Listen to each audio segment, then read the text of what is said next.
Virtual fence is not going to eliminate the need to be out on the ranch and doing physical things. That remains vitally important, but if the producer can spend more time observing and thinking about how to manage their land better or their livestock or their business better, we're going to get better outcomes for people and nature. That's William Burnidge from the Nature Conservancy talking about virtual fencing.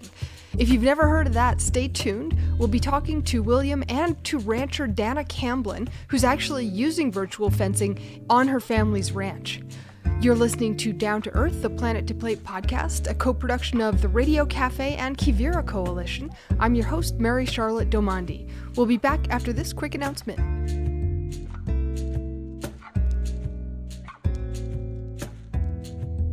High Country News is a nonprofit, reader-supported publication that has been covering the West's land and communities for more than 50 years. Go to hcn.org/trial to get 2 print issues and 60 days of digital access to all of HCN's reporting for free. That's hcn.org/trial. And now to our program. I'm very happy to welcome to Down to Earth William Burnidge. He's Deputy Director of the Nature Conservancy Regenerative Grazing Land Program, and Danna Camblin of Camblin Livestock in Maybell, Colorado. And their ranch is one of 3 finalists in this year's Colorado Leopold Conservation Awards. Welcome to Down to Earth. Thank you. Thank you. So, William, talk about the Nature Conservancy and the program that you're doing. You know, I used to think that the Nature Conservancy was really all about buying land, setting it aside for conservation. How did the Nature Conservancy get into grazing lands as part of the whole idea of conservation? Yeah, no, that's a great question. The Nature Conservancy's roots are in land protection, and we do own preserves in many places across the country. It turns out that many of the places that we own or manage or where we hold conservation easements in the western United States and even in the east are also important as working lands and continue to have at-scale livestock operations on them. And it turns out that that is very important to conservation because livestock play an important ecological role in maintaining grassland health, and we are able to do things with our preserves related to livestock management that we think help other people also improve their operations and their ecological as well as their financial outcomes. So what kind of research and, practical initiatives are you doing on ranch land, specifically in the West? Yeah, well, a number of things. We're monitoring conditions, vegetative conditions, and plant community conditions in a variety of ways. We're also evaluating different livestock management systems or approaches. And then, of course, we're doing things like applying technologies, including virtual fence, to understand if those technologies can help us unlock improved management and really help private producers unlock improved management for their lands, livestock, and livelihoods. So how do you find the ranches and the ranchers whom you partner with, and what is the nature of the relationship that you form? We find our partners in a variety of ways. The Camblin Ranch and the work we're doing with Danna came through other work that the Nature Conservancy has done with the Camblins and in the Yampa River Valley in northwest Colorado going back some years now. And that comes from our place-based orientation and long-time commitments to places that are important for people, livestock, and nature. In other cases, it's come through referrals from other partners, or it comes, in some cases, from wanting to put the technology into use on property that TNC owns or otherwise manages. So it can happen in a variety of ways. Danna, tell us about Camblin Livestock. You've been both ranching and designing fencing systems, water systems, all kinds of stuff.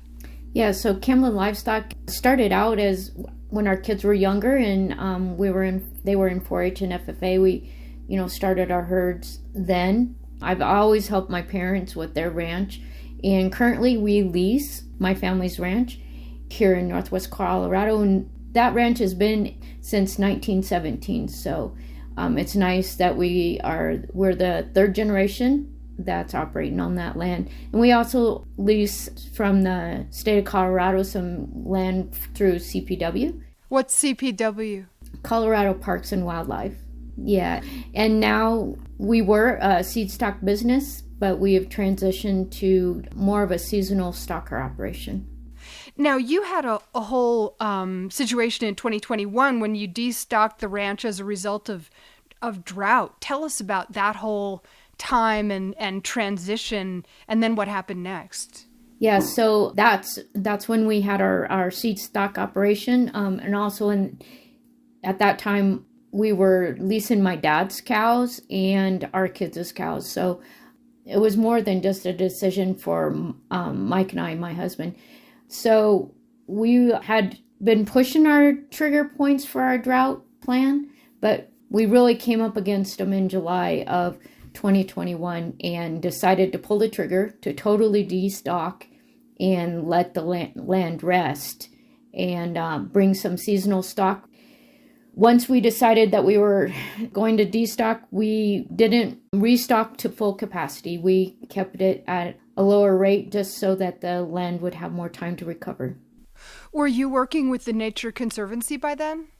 Not on the ranch side like William brought out. Mike had been working with them with a irrigation project that they had helped with on the Yampa Valley River here. So that's where we got in contact with them. So let's talk about virtual fencing, because that's one of the things that we haven't done a show on that yet. And it's a very interesting new technology. What is it? How does it work? So there are different virtual fence systems available in the marketplace. Some of them are more likely to work well in a large western landscape, like where Camblin's are. Others might be better for landscapes in the Midwest or the East that aren't quite as rugged or have better cell reception. But all of the systems basically work by putting a collar or an ear tag or some kind of physical device on the cattle or the sheep or the other species of livestock. And those collars are connected either through cell systems or through base stations, towers basically, with radio contact to the collar. And a producer, a rancher, livestock manager is able to communicate instructions to the collar through that base station that tell the collar where the rancher has set virtual boundaries on a virtual pasture. And then because that collar is also connected to GPS satellites, the collar knows where it is on the surface of the earth at any given time. And therefore, as the animal approaches one of those virtual boundaries, the collar detects the approach and is able to first give a auditory or a sound cue to the animal that it's approaching that boundary, or a electrical stimulus if the animal continues to proceed toward the boundary. And those things generally turn the animal around and direct them back into the virtual pasture where the rancher wants them to be. If they proceed, they will pass through that auditory and that electrical zone after a period of time or after crossing some distance, a number of yards, and then those signals will stop. And the virtual boundaries then act as a one-way gate. The animal won't receive any signal at all if it chooses to return to the rest of the herd in that virtual paddock. And then the system starts again. And if the animal was headed out again, it would again receive those signals. So it's a very elegant way of using technology to provide the animal with signals it can understand about where the manager wants it or doesn't want it, using GPS technology and a collar device or physical device placed on the animal. Now, does it hurt the animal if it gets those electric stimulations? A lot of work is underway to understand whether or not there is a concern that a producer or a citizen should have about the welfare of the animal. To date, that research has not indicated that there is a concern around animal welfare, but it merits ongoing research. The electrical stimulus is no stronger than what any animal might receive from an electrical fence, a standard type electrical fence. So the developers of the technology have worked very hard to make sure that the animals are well taken care of and to design their systems to be things that the animals can understand and learn and therefore adapt to and set the system up for success that improves how the animals are managed and should make them happier and healthier over time. But ongoing research is key in that regard. Now, this is basically a substitute for having portable temporary electric fencing, which people have also been using to do rotational grazing, to move animals from one pasture to the next. And what you call virtual pastures are actual pastures, but the boundary lines, instead of being physical fences, are set up by these collars. Yeah, that's correct. I don't know that I would call it a replacement, because I think it's potentially a game changer for livestock management. But yes, the pastures are real. They just have a virtual boundary. So, Danna, you've been using this system? Yeah, we've been using this system, I believe, since 2022. And our pastures are big. I mean, one of our pastures that we graze is over 12,000 acres. So it's really big. It's really hard to use temporary fencing on. So when we got the opportunity to try the virtual fencing, it's been a game changer for us, and condensing our stock density down to where it's more beneficial for our range. Ladies and gentlemen who are listening who aren't necessarily that familiar with rotational grazing, the idea is that you rotate animals from one pasture to the next, and then to the next, and then the next, and let the other pastures rest and regrow so that no area gets overgrazed. But especially here in the West, you need a lot of land for animals to be able to go from one pasture to the next and have enough to eat. So this is such an interesting solution to that. How long did it take your cows to learn the system? Honestly, they told us to give them 2 weeks. And again, we were starting with stocker animals, so everyone was concerned with the younger class of livestock, if they were going to learn it and be able to adapt to it. But I would say within 4 to 5 days, I'm not afraid to let them out of a smaller paddock that we have them in into a bigger one, and they respect the boundaries that quick. Very interesting. Now, do you ever have any disobedient ones who are like, I'm going to do what I want? Yeah, you can watch them. They'll just, and a lot of times when the first one starts getting the audible signal, they'll all just stop because they know they're getting close. But then there's always those, either the collar's not working technology-wise, or they just disrespect it and just bully through it and go on. I mean, it's an interesting thing because unlike actual fences, virtual fencing is dependent on this whole network of technology that you've talked about. I mean, GPS satellite, the GPS collar on the animal, a software application where you have to set the boundaries of the map in the area that you want to fence, the cell phones, if that's what you're using, or the radio towers. It seems like a lot of moving parts, so to speak. What happens if something goes wrong? I mean, does the whole thing break down, or what is that looking like in real life? Yeah, so we've had we have 3 towers that we run off of right now, and usually not all 3 of them are down, but we did have a time frame where they all 3 were down, and yeah, our collars did not work during that period. No technology is perfect. And so designing your system for redundancy, the way Danna just described, is very important. And you do get a grace period with most of the systems if the towers do go down, because once the instructions are on the collar, and you can put in a whole series of instructions about where your pasture boundaries are, the collar should implement those automatically because it has contact with that GPS satellite. So there is some buffer in terms of time. But no technology is perfect. This is a new technology. It's still being improved. Its reliability and kind of best practice on how to set a system up for success is something that the whole community, the whole virtual fence community is going through.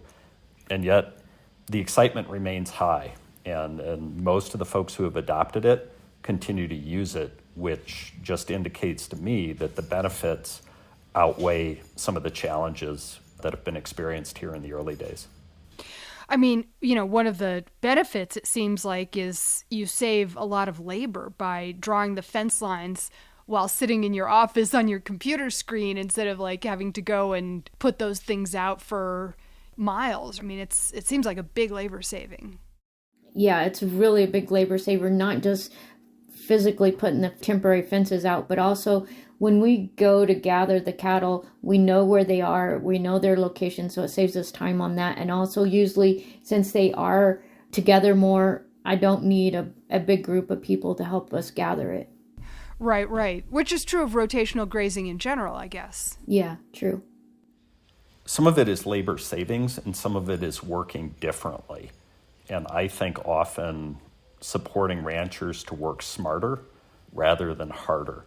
And I think that's part of why the technology has such appeal in these big Western landscapes. Tell us more about that, because I was thinking about the American work ethic of working hard. How do you think about working smart? Like, what does that mean, especially in the case of this particular technology? Yeah, a producer once said to me, I want to work on my business, not in my business, meaning that he wanted to be able to take a more executive role in management decision-making and planning rather than spending a lot of time doing physical labor. Virtual fence is not going to eliminate the need to be out on the ranch and doing physical things. That remains vitally important, but if the producer can spend more time observing and thinking about how to manage their land better or their livestock or their business better, we're going to get better outcomes for people in nature, I think. The other way that I've heard a rancher talk about this kind of breakthrough is that, quote, I used to worry about how to pay the bills. Now I worry about how to make more profit. And so I think that, again, is emblematic of the kind of mind shift that many ranchers would like to make, but it is challenging to do if you can't find some way to innovate and adjust how you invest your labor, your mind, or your body in your ranch. How do ranchers calculate the sort of cost and benefit of virtual fencing?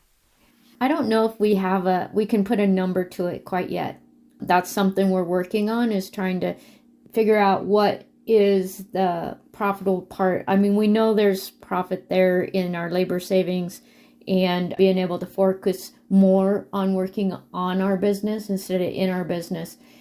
But we just haven't totally dialed in with the expense of the collars and the towers and all of that, or how much our range is improving and being able to sequester more carbon and all those types of things.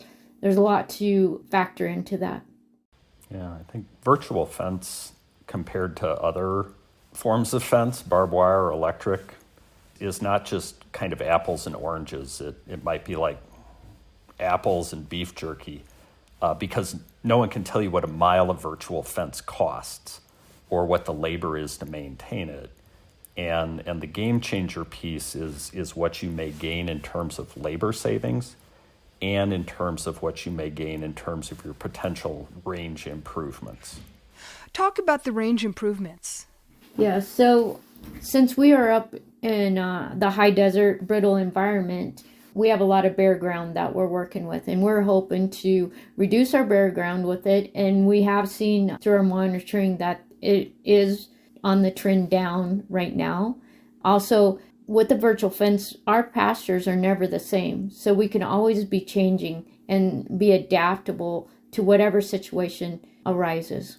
So when you say it's on a trend down, you mean the ground is more and more covered, there's less bare ground? Yeah, my goal is to get us down below 1 inch of bare ground per plant species, and we're still up above 2, but we're moving so that we're not, up in the high. Because as you know, the more bare ground you have, the whole system goes downward with that. Yeah, you have more erosion and less water infiltration into the ground and less carbon sequestration and all the things that we talk about, how rangeland can really improve the environment, not just for the business, but for all of us who need water, who want wildlife. And let's talk about the wildlife, because, if you don't have fences, then wildlife have more freedom of movement. That seems to be a potential real benefit of virtual fencing. Yeah, super important to the Nature Conservancy is the ability of animals, particularly large animals, to move freely across a large landscape and move where they need to be seasonally to meet their life cycle needs. It's also true that no bird can fly into a virtual fence because there's nothing there to fly into. And so huge benefits in that regard. But I really want to emphasize that the range improvements that Danna's talking about are also wildlife habitat improvements for the vast majority of species that are also relying on the same lands where the Camblins operate their livestock business. And so if the grazing management, the higher stock density, the longer recovery periods that are enabled by virtual fence and that would be very, very difficult to do otherwise, are improving plant cover, improving kind of the health and vigor of individual plants, we're also improving habitat conditions for all the species of wildlife that are out there, whether it's sage grouse or elk or mule deer or insects and other invertebrates. It really runs the gamut. And so it's very exciting in that regard. What are some of the wildlife species that are living on your ranch? Yeah, so we have a lot of the big game. We have elk, mule deer, pronghorn antelope. Those are our bigger species. Then we have a lot of bird species. The sage grouse is one of the things that we really monitor for, make sure that we're being cautious of all the time frames that they need their habitat to be in. I think those are the major ones. We also have the Yampa River that runs through us, so we have a lot of fish, and that's another thing with the virtual fence. We're able to mitigate through the riparian areas. We don't have to fence the river off. We can give them a waterway with the virtual fence and take care of the riparian area with the virtual fence. If you're keeping them away from the river, what is their water source? We have a water system that goes through that. We have a livestock water system that has tanks, and we pump water to them is mostly what we do. But there are times when they do have access to the river, but we don't want to give them, the whole 2 miles of river. We wanted to limit that. Right. I think this work is so exciting because you're totally at the intersection of environmental restoration and profitability, and the place where those things go hand in hand instead of being opposed to one another and in competition with one another. Yeah, most definitely. Yep, that's the sweet spot where we want to be. Yeah. We were talking about the fact that in the West, rotational grazing requires, especially in this semi-arid land in which we live here in New Mexico and that you're in, Danna, in Colorado, it requires a lot of land. Back east, you can have, in wetter areas, east of the Mississippi, you can have rotational grazing in pastures that are a lot smaller. Is virtual fencing still appropriate for those areas, or does the portable fencing work just as well? Or what are your thoughts on that, William? I think portable electric is more viable in that context because you are working with smaller spaces, right?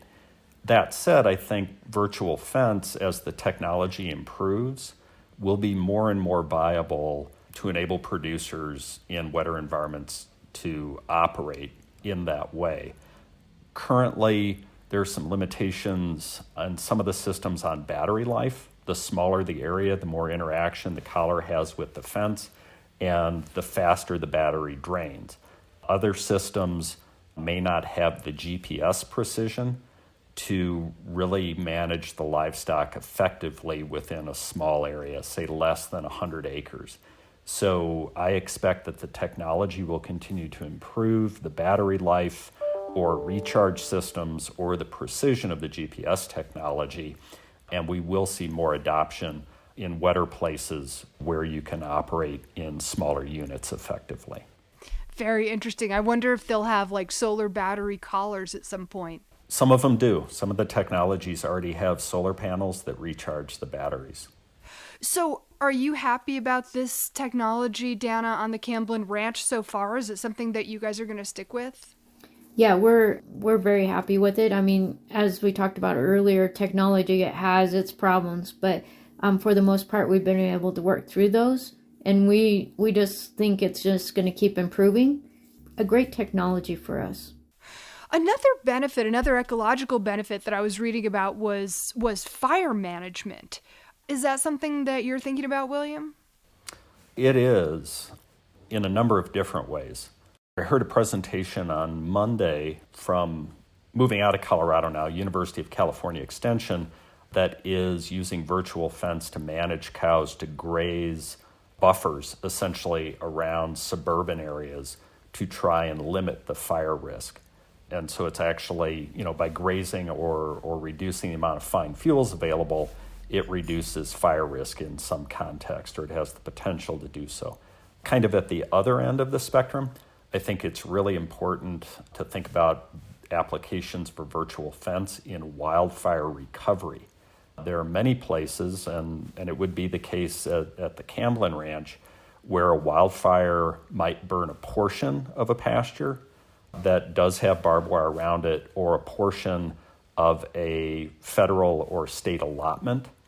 And historically, or without virtual fence, requirements for providing post-wildfire recovery would mean that no grazing would occur in that allotment or that pasture for at least 2 years after the fire. With virtual fence, I think it gives the operator and the agencies the opportunity to have some grazing in the unburned portions of an allotment or a pasture. And that can be very important to a producer from an economic viability standpoint, and may even provide some post-fire recovery benefits. So I think, its use in general to improve grazing management, the way we've been talking about it, is very exciting. I also think its use for specific applications related to fire or protecting sensitive environments or ecological systems, the riparian community that Danna talked about. I think there are also very specific conservation or management applications. Weed control, because you can concentrate your animals on weeds in some cases. There are a bunch of specific applications that are also very exciting. And I can imagine that as imaging technology of the ground gets better, you'll be able to really have a very granular view of which are the burned areas, and then you cordon those off virtually so that your animals don't go in there. It's a almost limitless set of scenarios as we get better at doing this. We're just scratching the surface. We need the technology to get better, but I think we're really just scratching the surface. Now, are virtual collars, is virtual fencing being used on any animals besides cattle? It's being used on sheep in some places. I'm not sure if it's being used on goats or not. And there are a few trials to determine whether or not the equipment is robust enough to hold up on bison or buffalo. Very interesting. Very interesting. And to see how they react, because from the little I know about bison, they are a wilder species and perhaps less docile in personality than cows. And a little bit rougher on things like a collar. Yeah. There's optimism that the equipment is strong enough to hold up to an animal like buffalo. And there's some good evidence that the animals also respond to the same cues provided by the virtual fence system. Lot still to be figured out before that's a thing, but I think it has reasonable prospects. What are the barriers to entry for ranchers? I mean, there's the cost, but then I would think there's also, the need to be able to trust the system to make the investment in it. What are you seeing? Yeah, so that was our first stumbling block, was the financial part of it. However, we had some grants that helped us with that. And so that helped us on that side, and it's not a toughest situation. But also, like you said, it was scary just our first time building the virtual fence and hoping that they stayed in it. And when they did, it was great. That's the best thing to do. First thing in the morning, get on your computer and look, and everybody's in the pasture and paddock that they need to be. And I like the data that it spits out to us. It tells us where they've been grazing, the time period that they've stayed there, so we can really dial in our grazing management with all that. And then have another cup of coffee. Yeah. There are two things really, one on the financial side and then one on the kind of technical assistance side. Both the Bureau of Land Management and the U.S. Forest Service are investing in some of the virtual fence infrastructure in different ways and in different places. And I think both of those agencies will continue to think about their role in virtual fence in Western landscapes. Primarily, their investments have been in the base stations or those radio antennas to date, but that helps defray the cost to producers of investing in the system. And just here in October, the Natural Resource Conservation Service announced that cost shares would be available through the Environmental Quality Incentives Program to help producers adopt and implement virtual fence systems. So there are growing opportunities to tap into financial assistance programs for virtual fence. On the technical side, I think the community of technical assistance is also stepping up to the table. I mentioned the presentation from University of California Extension earlier. It's also the case that the Rangelands Gateway through the University of Arizona has a wide range of technical resources available to help producers mount the learning curve. They're hosting fact sheets on the Rangelands Gateway, as well as a set of videos that the Oregon State University produced around how to set up for success with virtual fence. The TNC was actually pleased to support financially. And the University of Arizona is also starting to add some additional instructional videos to that website.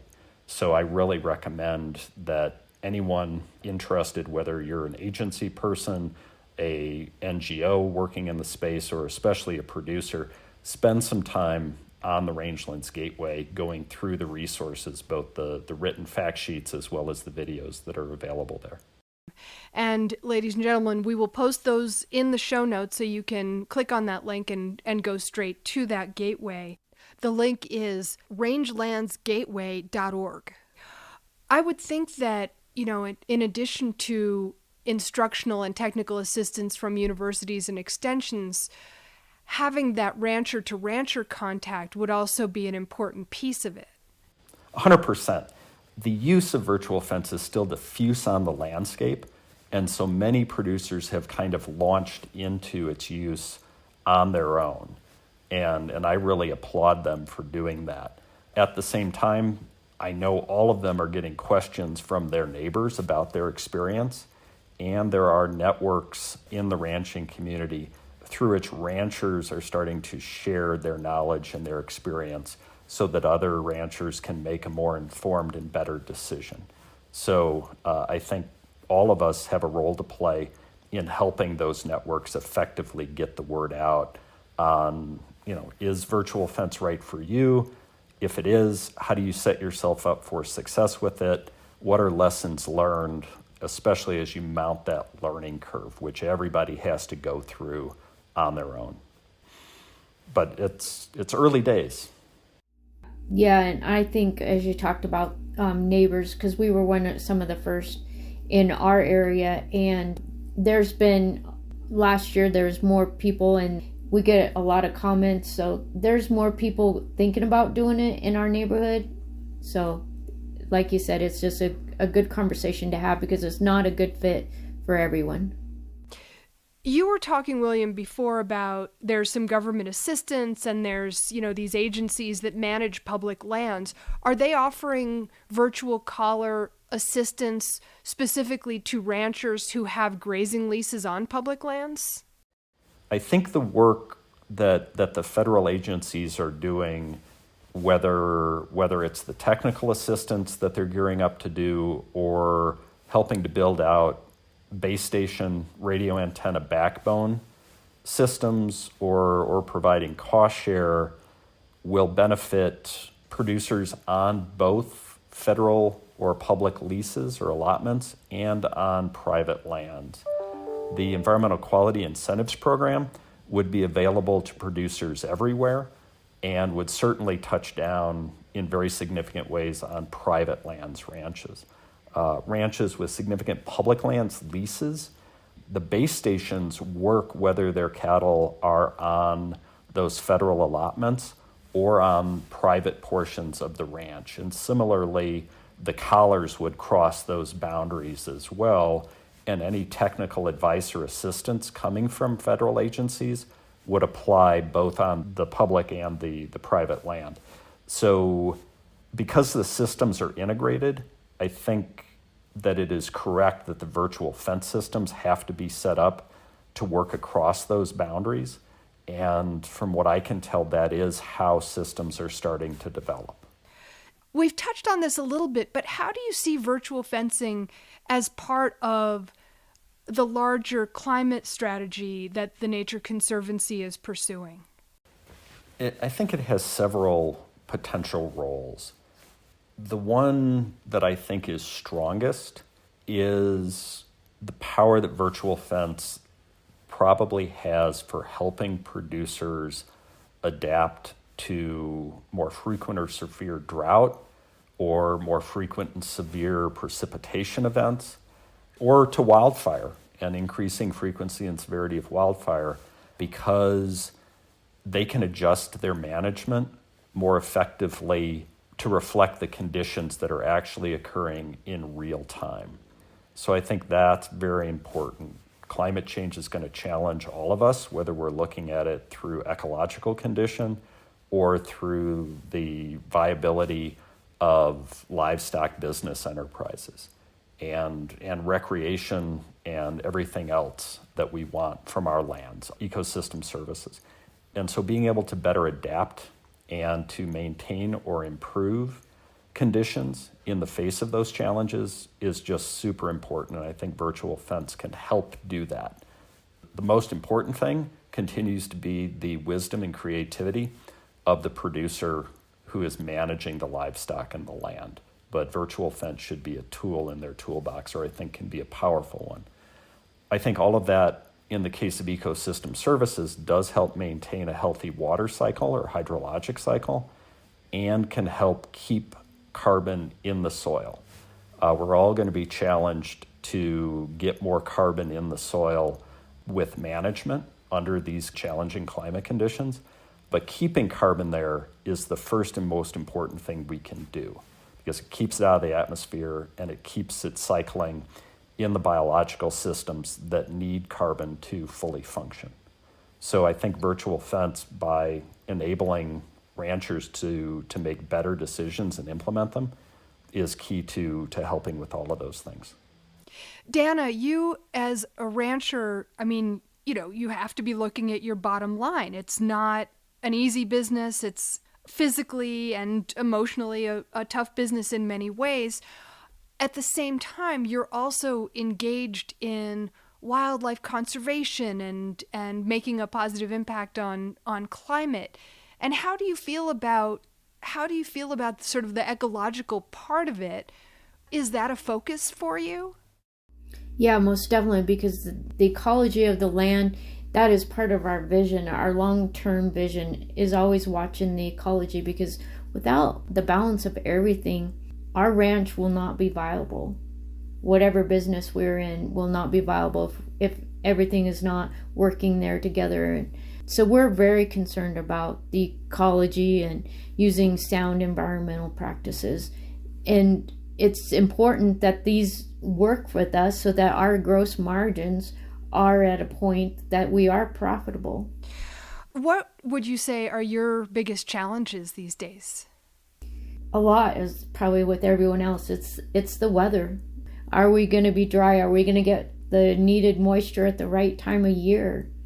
When we get our pastures and our rangeland in a position where the weather doesn't affect us as much, we can control that. When we can manage every drop of rain we get and all that, I think we'll be under not the stress as much of the weather as everything else. Very interesting. William, you work with the Nature Conservancy's Regenerative Grazing Land program. What are some of the other things that you are doing to improve healthy grazing land and grazing land management? Yeah, we work in 4 key areas. We work to create better enabling conditions for improved management, regenerative practices in policy, and in the behavior of the U.S. beef supply chain. What can the supply chain do to support producers to become better stewards, better managers of their land, livestock, and livelihoods?